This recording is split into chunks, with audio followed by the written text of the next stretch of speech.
Día número 7. La montaña más alta. ¿Cuál es la montaña más alta del mundo? Para la mayoría de nosotros, el nombre Everest viene de inmediato a nuestra mente. Su cima, que alcanza casi 8.850 metros sobre el nivel del mar, la misma altitud a la que vuelan los aviones Jumbo, es el punto más alto de toda la superficie terrestre que llamamos Tierra. La montaña está ubicada en uno de los lugares más inaccesibles y aislados del planeta, en la cima del Himalaya, justo en la frontera entre Nepal y el Tíbet. Hasta finales de los años 60, solo se podía llegar al Everest a pie o montado en un jack. El Everest no solo es inaccesible, también es un lugar muy hostil. Además del terreno peligroso, el camino hacia la cima está lleno de riesgos: tormentas repentinas, avalanchas, caídas de hielo y los límites del cuerpo humano para poder soportar altitudes tan extremas, con temperaturas que pueden bajar hasta casi 60 grados centígrados cerca de la cima y un clima muy cambiante y violento. Uno siempre debe estar alerta. Incluso en un buen día, pueden presentarse vientos con fuerza de huracán, proporciones que pueden desatarse en cuestión de minutos, más allá de los 8.000 metros de altitud, en lo que se conoce como la zona de la muerte. La atmósfera es tan delgada y la presión del aire tan baja que se reduce considerablemente la capacidad del cuerpo para absorber oxígeno, lo que pone a cualquier escalador en un riesgo enorme de sufrir daños irreparables en los pulmones y el cerebro, congelamiento extremo e incluso en muchos casos la muerte. Y aún así, desde que se confirmó en el año de 1852 que era la cima más alta del mundo, ha sido el anhelo inquebrantable y la ambición de muchos aventureros llegar a su cumbre y dejar la huella de la humanidad en la cima literal del mundo. Unos 100 años después, tras numerosas expediciones fallidas, la pérdida de muchas vidas y un sinfín de intentos frustrados por la enorme dificultad de la tarea, un hombre, Edmund Hillary, y su Sherpa, Tenzing Norgay, finalmente alcanzaron la cima en un hermoso día de primavera en el año de 1953. Ahora bien, comparado con el Everest, el monte Moriah en Israel, con apenas 768 metros sobre el nivel del mar, ni siquiera se acerca a competir por el título de la montaña más alta. ¿Monte Moriah? ¿Pero por qué debería importar siquiera? Bueno, verás, fue en esta montaña donde Dios llamó por primera vez a un hombre a una loca expedición montañosa. Una que tendría un impacto mucho más profundo y significativo en la historia y el futuro de la humanidad, que incluso la conquista del monte Everest por parte de Hillary. Ese hombre se llamaba Abraham. Recibió las instrucciones para esta ardua tarea una noche, cuando el Señor se le apareció y le dijo: «Toma ahora a tu hijo, tu único hijo Isaac, a quien amas, y ve a la tierra de Moriah y ofrécelo allí en holocausto. Ofrécelo en uno de los montes que yo te diré». Ve a Génesis capítulo 22, verso 2. Esta noticia cayó sobre Abraham como un balde de agua fría. ¿Puedes imaginar la confusión, el dolor y la tristeza que debió sentir mientras pasaba la noche sin poder dormir, acostado en su cama, preguntándose en su interior qué propósito tendría Dios con todo esto? Finalmente, llegó a la conclusión de que el Señor, su amigo, No se echaría atrás en su promesa anterior de bendecir a su descendencia a través de Isaac. Abraham tomó una decisión firme. Él creyó que incluso si el Señor tenía que resucitar de entre los muertos a Isaac, lo haría. Ve a Hebreos capítulo 11, verso 19. Temprano por la mañana, este hombre de fe se armó de valor, ensilló su burro y junto con Isaac comenzó la expedición más difícil de su vida, el ascenso al monte Moriah. Pero la dificultad de este viaje no se parecía en nada a lo que enfrentan los montañistas en el Everest. No radicaba en el terreno que tenían por delante, ni en el calor abrasador del sol del Medio Oriente, que golpeaba al pequeño grupo. A diferencia de la ruta hacia el Everest, no había amenazas físicas de avalanchas o caídas de hielo, ni posibilidad de tormentas repentinas, ni temor inminente de que el suelo debajo de ellos se derrumbara. Y sin embargo, aunque no había ninguna condición externa que amenazara con hacerlos caer a mitad del camino, aunque no había una zona que les cortara la respiración, el verdadero peso de la travesía estaba justo allí, en el corazón del Padre. Para ese momento, el corazón de Abraham estaba lleno de angustia. El dolor que había comenzado a sentir la noche anterior ahora se había intensificado en punzadas profundas y constantes. Con cada paso que daba, con cada pie que ponía delante del otro, sentía como si todo su mundo se viniera abajo. Oh, cómo debió de haberse quebrado su corazón cuando Isaac, con la leña sobre su espalda y viendo el fuego en las manos de su papá, preguntó: «Padre, aquí están el fuego y la leña, pero ¿dónde está el cordero para el holocausto?». Ve a Génesis capítulo 22, verso 7. «Hijo mío, Dios proveerá para sí el cordero», fue todo lo que Abraham pudo responder.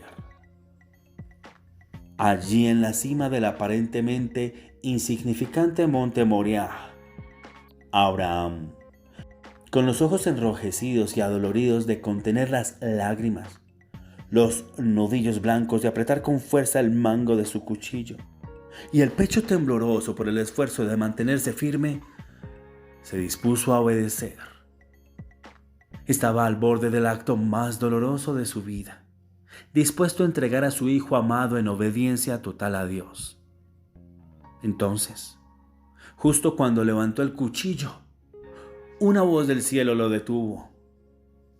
«No extiendas tu mano sobre el muchacho, ni le hagas nada. Ahora sé que temes a Dios porque no me has negado a tu hijo, tu único hijo». Génesis capítulo 22, verso 12. Entonces Abraham alzó los ojos y vio a un carnero atrapado por los cuernos en un matorral. Lo tomó y lo ofreció en lugar de su hijo. Y así, en la cima de ese monte aparentemente insignificante, Dios dejó una marca eterna, un acto de fe que hablaría por generaciones. A estas alturas de la historia, quizás te estés preguntando, ¿cuál era el propósito de Dios en todo esto? Verás, en realidad nunca se trató completamente de Abraham ni de su sacrificio. Tampoco se trataba solo de Isaac, su hijo. Para Dios, esto era una imagen divina de lo que Él mismo haría en el futuro. Siempre se ha tratado y siempre se va a tratar de su Hijo, Jesús, y de su sacrificio. Casi 2000 años después, en esa misma cadena montañosa del Moriah, en un peñasco rocoso, en una colina llamada el Calvario, Dios mismo, tal como hizo Abraham, ofrecería a su propio hijo, a su único hijo, al hijo que tanto amaba como sacrificio por el mundo. su Hijo Jesús, conquistaría la montaña más alta, no una medida en metros, sino una medida en la magnitud de los pecados y deudas del ser humano, tan grandes que él no podía pagar. Vea Juan capítulo 16, verso 33. En el jardín llamado Getsemaní comenzó esta santa agonía que terminaría en la cima del Calvario. Jesús, angustiado hasta el punto de la muerte, sudó sangre mientras los capilares de su cuerpo se rompían y sangraban por sus poros. Alzó la mirada y dijo: Padre, si quieres, pasa de mí esta copa, pero no se haga mi voluntad sino la tuya. Lucas capítulo 22, verso 42. El Padre, sabiendo perfectamente que no había otra forma de redimir al ser humano, entregó a su Hijo la copa de la culpa y el pecado de la humanidad, y con ella la ira que ese pecado exigía. Y así vinieron sus enemigos y se llevaron a su Hijo. Como si fuera un criminal, lo sometieron a juicio para condenarlo. Como si fuera un necio, lo vistieron con ropas elegantes solo para burlarse y golpearlo. Para dar ejemplo a quienes decidieran seguirlo, lo ataron a un poste para azotarlo y flagelarlo. Y aún así, a pesar de cada latigazo que surcaba su espalda, no pudieron quebrantarlo. Aún cubierto de sangre, su majestad no pudo ser ocultada. No encontraron culpa alguna en él, pero aún así lo acusaron. No quedaron satisfechos hasta que el gobernador de ese tiempo, Pilato, lo condenó a morir crucificado. Por el áspero camino de la vía dolorosa, el padre miraba cómo azuzaban a su hijo, con la cruz sobre su espalda ensangrentada, mientras avanzaba hacia la cima del Calvario. 3 veces tropezó bajo el peso de su cruz. La madera para el sacrificio que estaba a punto de consumar, apenas unos pasos más allá. En la misma cruz que él cargó lo clavaron, logrando su objetivo solo porque él, por amor, eligió entregarse voluntariamente. Allí, sí, allí en la zona de muerte, en la cima desolada del Calvario, levantaron al unigénito Hijo del Padre en un madero, para ser burlado e insultado por todos los que pasaban. A diferencia del Everest, la temperatura no estaba cerca de 0. Y sin embargo, él temblaba por el esfuerzo de simplemente poder respirar, mientras el shock y la dificultad para respirar se apoderaban de su cuerpo. Su aliento no era robado por la falta de oxígeno en el aire, sino por el cruel instrumento de muerte en el que ahora colgaba todo su peso. Y aún así, el hijo no pronunció ni una sola palabra en represalia. En cambio, excusó su ignorancia y los perdonó a todos libremente. Lucas 23, verso 34. Tan impecable era su persona, a pesar de estar completamente destrozado físicamente, que incluso un centurión romano que lo presenció todo no pudo evitar decir: verdaderamente este hombre era el Hijo de Dios. Así que allí, en ese monte, vemos la madera, vemos al Cordero, pero ¿dónde estaba el fuego? Es que sin fuego no puede haber holocausto. El dolor que Dios Padre le ahorró a su amigo Abraham lo exigió por completo de sí mismo. El alto precio de la redención fue pagado sin misericordia ni tregua. Esta vez no hubo nadie que detuviera su mano. El Padre apartó su rostro, dejando que el fuego de la santa indignación y la justa ira de Dios cayera sin restricción sobre el verdadero carnero de Dios, Jesucristo, el Hijo de Dios. ¿Cómo debió de haberse desgarrado su corazón cuando su hijo clamó con angustia: Dios mío, ¿por qué me has desamparado? Por primera vez no lo llamó Padre, sino Dios.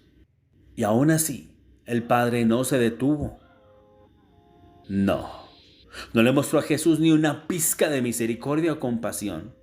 Sobre esa roca con forma de calavera, envuelta en nubes oscuras, Dios desató toda la fuerza de su juicio ardiente. Cada maldición, cada enfermedad, cada dolor, todo tipo de sufrimiento, cada castigo por todos los pecados e iniquidades de la humanidad cayeron sobre Jesús, el sacrificio perfecto. ¿Y por qué, preguntas tú? Para que hoy, cuando se trate de ti y de mí, Él no tenga ni una chispa de ira o juicio que derramar. Solo bondad, solo misericordia, solo gracia. Nunca antes el Padre se sintió más complacido con la disposición, obediencia y obra de su Hijo. Y como Dios y juez, jamás estuvo más satisfecho con la perfección y eficacia del sacrificio de su Hijo. Tal como lo escribió el profeta Isaías. Pero quiso el Señor quebrantarlo, sujetándolo a padecimiento. Cuando haya puesto su vida en expiación por el pecado, verá linaje, vivirá por largos días, y la voluntad del Señor será en su mano prosperada. Ve a Isaías capítulo 53, verso 10. Verá el fruto de la aflicción de su alma y quedará satisfecho. Por su conocimiento justificará a mi siervo justo a muchos y llevará las iniquidades de ellos. Este es el verso 11 del mismo capítulo. Al final de las 6 horas, con fuerte voz Jesús clamó: consumado es. Su pasión había vencido al dolor. Su sacrificio perfecto había absorbido por completo todo el juicio. Ni la montaña de pecado de la humanidad, ni la ira de la justicia que le siguió pudieron arrebatarle su vida justa. Allí, en la cima del humilde monte Calvario, como un rey, inclinó su cabeza y entregó su espíritu de vuelta al amoroso abrazo de su Padre. Jesús, el Hijo de Dios, había conquistado la montaña. No fue Moriah, ni el Calvario, ni el Everest, sino la montaña de todos los pecados y transgresiones del ser humano, una deuda que tú y yo jamás podríamos pagar. Y junto con esa montaña, venció también cualquier otra que hoy se interponga entre nosotros y el abrazo amoroso de nuestro Padre Celestial. Ve a Romanos capítulo 8 del verso 38 al 39. Con su sacrificio, cumplió con todas las exigencias de la justicia divina y con misericordia pagó en su totalidad el precio de nuestra herencia. No solo la vida eterna, sino también la vida sobreabundante que podemos disfrutar hoy. Querido amigo, esta es la razón por la cual podemos tener toda la valentía y la seguridad para decirle a las montañas en nuestra vida, como lo hizo Caleb: dame esta montaña. Así que si preguntas, ¿cuál es la montaña más alta del mundo? Déjame decirte que ninguna se compara con la montaña que nuestro Señor y Salvador Jesús conquistó por nosotros. Aprópiate de la palabra. Felicidades, lo lograste. ¡Qué hazaña! Nos ha tomado 28 días y 4 campamentos para poder llegar hasta aquí. Quiero que sepas que cada promesa de Dios para nuestras vidas que hemos aprendido fue primero comprado para nosotros por nuestro Señor Jesús en el Calvario. Hoy quiero que te tomes un tiempo para repasar el libro de principio a fin. Vuelve a oírlo y agradece al Señor por la asombrosa gracia que Él ha derramado sobre ti, por todo lo que aún está haciendo y todo lo que hará en tu vida. Por último, quiero cerrar este libro con una imagen poderosa de lo que realmente sucedió el día en que Jesús escaló la montaña más alta por ti. Guarda esta imagen en tu corazón porque es la razón inquebrantable e irreversible por la cual puedes conquistar y reclamar cada montaña en cada temporada de tu vida. Lee Génesis capítulo 22 del verso 1 al 19 e Isaías 53. Oración de salvación. Si tú el día de hoy deseas recibir todo lo que Jesús ha hecho por ti y hacerlo tu Señor y tu único Salvador, haz esta oración conmigo.